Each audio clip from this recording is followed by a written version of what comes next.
Welcome to the Banker Lamp. Please enjoy the video. You start by gathering prerequisites and making early choices.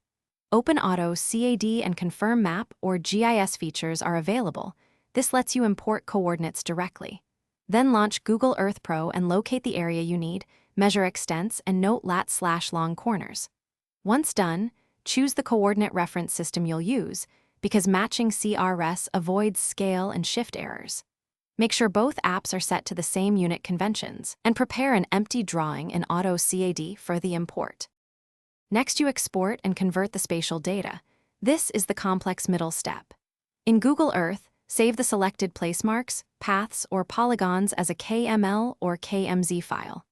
Then, use a GIS converter or Auto CAD Map 3D import to transform KML into DWG or DXF.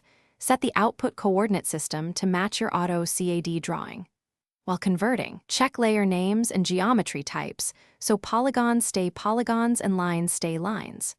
Once conversion completes, verify file integrity before importing. Finally, you import and align the converted file inside Auto CAD and finish the workflow.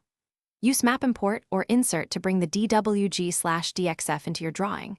Then run a line with known control points, followed by Scale or a UCS adjustment to correct orientation and units. Once aligned, freeze unnecessary layers and clean geometry with commands like Overkill or Purge. If things go wrong, check for coordinate system mismatches, unit differences, or corrupted KML geometry. Re-export with corrected CRS and retry the import.